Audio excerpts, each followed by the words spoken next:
and my fish died. This was my beginning. I first also I thought of a title, but I wasn't sure. Sometimes you put a title before, sometimes you think of the title at the end. So I thought maybe I'd say the worst day ever or an unhappy surprise. I wasn't sure, so I left it. I could change it. It doesn't matter. All right, I wrote skip lines. Your teachers are going to tell you to skip lines so you can make changes when you revise. All right, so I wrote, it was such a normal summer morning. Who would have thought the day would end in abandonment and sorrow? So that was my hook. Does that get your attention? Yeah. No?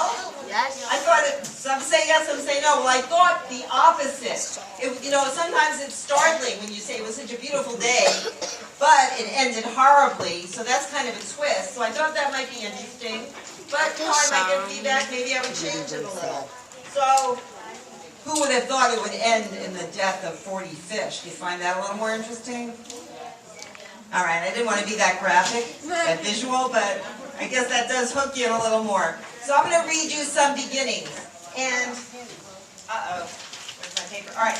Strong beginnings can start with many different things. The hook. It can start with the character. It can introduce the character. Listen, because you're going to be thinking how you want to start your story. It can start with the setting where the story takes place, story elements. It can start with establishing the lesson or the theme of the story. It can start with a question. What was this day going to be like? It could start with a thought. I thought this was going to be a good day. It could start with an exclamation. Oh no, I am so scared now.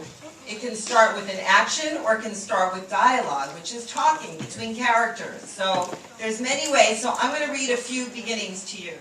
So here's a bunch of great books. Some of you might have got some of these from Mentor Text. A chair for my mother. Begins, the hook.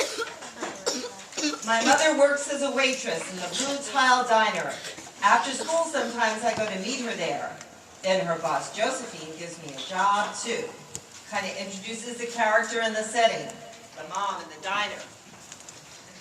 Oh, and if you hear this, Alexander and the horrible, terrible, no good, very bad day. I love the way this one begins. This is a repeating theme. These words are repeated throughout the book. I went to sleep with gum in my mouth and now there's gum in my hair. When I got out of bed this morning, I tripped on the skateboard and by mistake I dropped my sweater in the sink while the water was running. And I could tell it was going to be a terrible, horrible, no good, very bad day. That one grabs your attention. The Keeping Quilt by Patricia Polacco. She's a great writer. When my great-grandma Anna came to America, she wore the same thick overcoat and big boots she had worn for farm work. But her family weren't dirt farmers anymore. In New York City, her father's work was hauling things on a wagon, and the rest of the family made artificial flowers all day. So that starts with the character and the setting. See how different they all are? This one, to me, starts with the theme, the other side. I love this book. It's about understanding between people. That summer, the fence that stretched through our town seemed bigger. We lived in a yellow house on one side of it. White people lived on the other. And Mama said, don't climb over that fence when you play. She said it wasn't safe. So the theme is kind of starting this, because you can guess what the theme might be. People on the opposite side come together. This one I read before, Al Moon, Jane Yolen. It was late one winter night, long past my bedtime, when Pa and I went owling. There was no wind, the trees stood still as giant statues, and the moon was so bright the sun seemed to shine. So this is setting the scene. It's really setting the stage for what's going to happen. And very sensory images. This really starts with a lot of visual images. Through my grandpa's eyes. And the more students hear the beginnings of books and the teachers read to them, the more they know what a good beginning sounds like. Because there's a million ways to start a story. Of all the houses that I know, I like my grandpa's best. My friend Peter has a new glass house with pebble path gardens that go nowhere. And Maggie lives next door in an old wooden house with rooms behind doors, all with carved doors and brass doorknobs. They are fine houses, but Grandpa's house is my favorite because I see it through Grandpa's eyes. Grandpa is blind. Great beginning. Cookshan. 26 Fairmont Street. Just a few more. Starts with the setting, the house, the title of the story. I didn't always live in the house at 26 Fairmont Avenue. We moved there when I was 5 years old. I know that because in 1938, when I was still 4, a big hurricane hit Meriden, Connecticut, where we lived. So this is all about the house and how the setting. My rotten, red-headed older brother, which I'm going to use in another session for dialogue. Great story. Actually has real pictures of kids in here. Patricia Polacco also. My brother and our mother and I all lived with my grandparents on their farm in Union City, Michigan. Now my babushka, my grandmother, knew lots of things. She knew just how to tell a good story. She knew how to make ordinary things magical. And she knew how to make the best chocolate cake in Michigan. Introduces the character. Shortcut, Donald Cruz. I see some of you know this one. I know third grade knows this one. We looked, we listened, we decided to take the shortcut home. Repetition, we looked, we listened, we decided. Short sentences. We read this one before, Fireflies by Julie Brinklow. On a summer evening, I looked up from dinner through the open window to the backyard. And the last one that I have here, Aunt Flossie's hats and crab cakes later.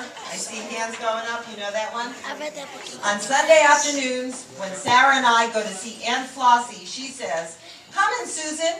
Come in, Sarah. Have some tea. Have some cookies. Later, we can get some crab cakes." Starts with dialogue, talking. So there's a million ways that you can start your stories. So your teachers are going to talk about their hooks. They're going to show you the rubrics, story, things that you have to think about when you write your story, beginning, middle, end. And then you will be writing your leads, your beginnings, but you will be writing, drafting your first draft, skipping lines of your whole story. So when you don't finish here, you have a whole week off. We don't meet. It was on the calendar, on the computer, that we meet next week. We don't. We're on spring break. We're not going to be here, so don't come because no one will be here. But you have 2 weeks to finish your story. And you'll still get to come back and fix it and add things to it and finalize it, because that's why we have 4 more weeks after this. But, so teachers, take it away. It actually has a couple of different ways outlined of how you can start it. So one is if you start with an action. Okay, if you put your main character in your setting that's actually doing something that's interesting and relevant to the story, that they're actually doing something. Okay, so we had chair for my mother. Okay, she was actually talking about what she did. She went to her mother's diner. Main ideas down in and get them on paper, but always bring yourself back to where it's supposed to be. Because too many times you start off with one topic and you start drifting off. So I decided to narrow my focus to this one. He just bought a new car that I helped him with, and that's a story. So when I started off my story, I'm just going to review quickly what we did last week. Okay? 10 pages. So very briefly, so I chose to write a story about my dog, my favorite dog, all my dog lists. And I explained how my best strategy is to not the picture. What's my beginning, the middle, and the end.